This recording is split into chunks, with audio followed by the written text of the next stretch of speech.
Hey everyone, and welcome to my top 5 games of 2020. It was one heck of a year, and it was actually the year where I took my review channel and starting career more serious than last year, and I'm very happy with how this channel has grown and hope to grow even further and take that career also a step further in 2021. I want to thank all of you for supporting the channel and checking out the reviews. It especially always makes me happy to read your comments on the videos of the older or retro games I review, because it's of course the newer games that get all the attention, but those golden oldies of course deserve a lot of love as well. Due to the state of the world, there had been many game releases that were delayed, but we definitely also did get our fair share of games, and there were lots of them that were great. So without further ado, let's check out what my top 5 favorite games of 2020 are. On place 5, we find Mount & Blade Bannerlord. Now even though this game was released in early access, there's a chunky bit of content already available, and let's be honest, that us Mount & Blade fans have been waiting for this game for so long that we would have taken anything they threw at us. Mount & Blade Bannerlord offers a sprawling campaign where you complete quests, conquer territories, and raise armies that are sometimes hundreds of men strong. You then have some of the most epic battles you've ever seen, with hundreds and hundreds of units clashing in real time, each with working AI, so nothing like a Dynasty Warriors game where only 6 or 7 AI are active even though you have 100 on screen. Now in a way, something did happen that I was afraid of, and that is that they took so long for them to release it that graphically the game is kinda ugly looking, even comparing it to hardware of an Xbox 360. Now I do realize that of course Mount & Blade Bannerlord offers up to 1,000 units on screen, all with functioning AI, which is very impressive, but when you walk through villages and look at character models, I cannot help but to wish that this game was released a few years earlier when it would still have looked impressive. Nevertheless, the game offers some of the most exciting and satisfying battles in games to date, where you feel like you are just one small unit in a much larger conflict. If you set your HP and damage to the same as all your other NPCs, you really feel like just a regular soldier in a D-Day-like scenario. The game still has its share of problems, like the choke points during sieges, or a campaign that, with its current state, does not offer a whole lot of new experiences compared to something like Warband, but that is also why it's a number 5 and not higher. There's a lot to improve here with more content for the campaign, more possibilities during battles, and maybe even graphical updates. Hopefully the game will have a bright future ahead with some awesome mods making the game even better than its vanilla component, much like it did with Warband. And I still catch myself jumping into this game to do some epic battles with 1,000 units, which never stops to amaze me. Then on number 4, we have Doom Eternal. I was very much blown away by the 2016 Doom. But my biggest critique, though it wasn't that much of a critique, was that the game had a lack of story and pretty similar environments that were mostly industrial and corridor based. And look and behold, they fixed those two minor issues with Doom Eternal, making it even better than its 2016 component. The music is better, the action is better, and there's just more at stake with now fighting for Earth.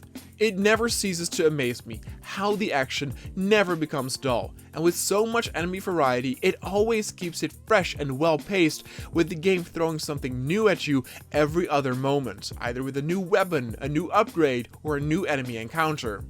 It's a reminder that games can be enjoyed so much even if they're not afraid of showcasing that they are a game. Health and armor upgrades are so old school as they come, and the game never feels less because of it. The graphics are great, and just thinking about the action and the shooting gets my blood pumping to the point where I want to rip and tear and slay some demons again, which is oh so satisfying. On number 3, we find Phasmophobia, the absolute surprise hit of the year, I must say. Me and my friends actually started playing this pretty late, but at the end of September, it was already recommended to me by the Steam algorithm, and just reading the premise already got me hooked. It is such a unique and great co-op experience to the point where it's not only a recommendation for fans of the horror genre, but also a recommendation for those who love co-op games in general. The unique premise makes this a horror game an experience like no other, where you and your team head into buildings to identify what type of ghost haunts there by using various gadgets and objects. It's always fun again to put on that detective hat and find anything suspicious before the ghost gets too angry. The proximity-based voice chat works perfect too, with large environments making it quite scary if you head too far from your friends and you cannot hear them, or the sound of the walkie-talkie being muffled when the ghost is near. My only real nitpick I had during the review were the graphics, but since the game is such a monster hit, selling millions and millions, I hope that production-wise the game will have a very bright future ahead, and I think it's deserving of every penny because of just how original and fun this game is. I saw that it recently received an update introducing a new map in the form of an abandoned prison, and I already cannot wait to call up my friends again and tackle this new environment and ghostly matters together. Then at number 2, we have Cyberpunk 2077. Now there's a lot to say about this title, and it is definitely not without its controversy. First, I should of course mention that I played it on the preferred platform of the PC, and could play it smoothly with everything on Ultra except ray tracing. In terms of the game world, it was second to none with how detailed it was and how alive it felt, with so many pedestrians having unique and different animations. Every inch of the city was detailed and littered with objects and assets, making it feel so believable and immersive. Even something like a back alley or some random person's backyard had so many objects in them that they could tell a bit of a story, or at least felt believable and lived in. Gameplay wise, there is actually some critique that is valid, like the gigs being the same over and over and over again, but this game made me realize that sometimes setting is everything. I fell so in love with this cyberpunk world and this city and this story, and it was so awesome to me that I did not mind doing those same open world tropes or side missions which I would have found boring in other open world games with a different setting. It is why I find this game more awesome than The Witcher 3 or Red Dead, even though I think those products are better in terms of a finished product. Because that's the thing, one really cannot get around the bugs. At the time of my review, I have had a ton of bugs that I encountered, and though they absolutely broke the immersion, it never got to the point where it ruined the experience for me, and I always wanted to start the game up again, head into the awesome world, and finish it. I am currently over 85 hours into the game and still have not finished it, though I am now at the point where I'm cleaning the map up of side content before doing the very last mission and point of no return. Now by this time though, I did run into so not one, but two bugs where I could not complete a side mission because the phone conversation would not trigger, and therefore I could not get 2 achievements. Now I finally did get them though by reloading a new save 30 hours back and just doing all the side content in those particular districts, but still 40 hours more into the game compared to the review, I have now encountered more severe bugs, and seeing how they handled the whole launch and even the developers of CD Projekt Red being mad at the management, make it to where this game simply does not deserve to be number 1. Don't get me wrong, in terms of how much fun I'm having with the game, how amazed I am with the world, and just how bad I want to start it up again, it actually is my number 1 game of the year. But man, oh man, what a disappointment and letdown when it comes to the state of the game, where it is definitely the buggiest and glitchiest game I have ever played. And people who defend it are saying it's common for open world games, but trust me, games like Skyrim, Witcher 3, and Fallout were all buggy at the launch, but don't even come close to how buggy and glitchy this game is. In my honest opinion, the gameplay, world, and story are so good that they should have just delayed the game again for a couple of months and released it next year, and then it still would have probably been my number 1 game of 2021.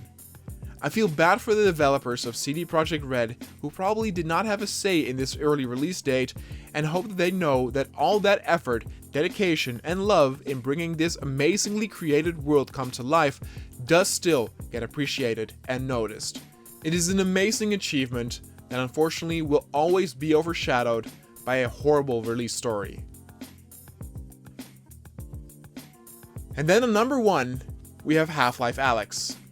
I got to play this marvel of a game back in June of this year, and it was my first experience with VR. Since it was my first experience, I knew that I wanted it to be a proper experience, and that is why I waited so long before I made the plunge. and I could not be happier that Valve was the one that treated us with that experience by plunging us back into the world of City 17 and that awesome Half-Life universe. It is a game that offers a AAA gaming experience with beautiful graphics, a gripping story, and varied gameplay that lasts a good 9 to 10 hours for a full-blown adventure in VR rather than your gimmicky half-hour game. The beautiful thing about it is that in a way, HalfLife Alyx offers a whole bunch of different settings, gameplay, and mechanics of different genres. You have the horror, facehugger, or arachnophobia type genre with the head crabs or the sections where the lights go off around you. You then have, of course, the zombie survival genre and feel with the headcrab zombies. And then there's your military combat section and action or war feel with the combine encounters. Or the absolute being stalked or chased horror genre with the legendary Jeff section. The weapons and controls feel so great and responsive, and it's probably the most immersive experience I've had because of it being in VR and offering gameplay that could only be fun or work in VR rather than a regular game. There are puzzles you need to do that are super fun and cool to figure out in VR, whereas they would feel a bit too simple on a 2D screen.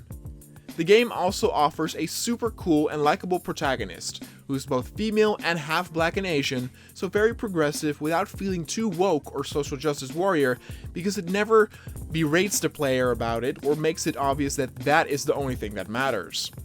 HalfLife Alyx is a game that should be experienced by everyone. It will be the blueprint and standard for VR games to come for literally the next 3 or 4 years.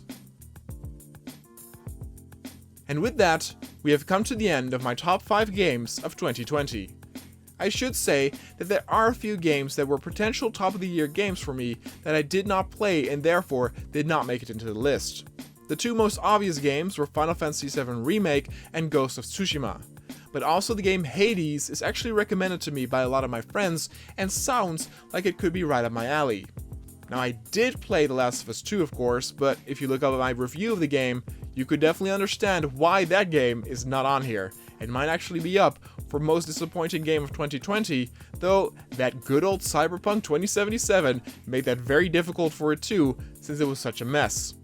Anyway, 2020 was one heck of a weird year, and we might not realize it, but this is a year that they will write about for many decades in the future in textbooks everywhere.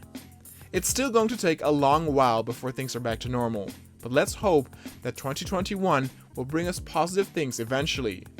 I will be taking a little bit of a break, with of course New Year's Eve coming up.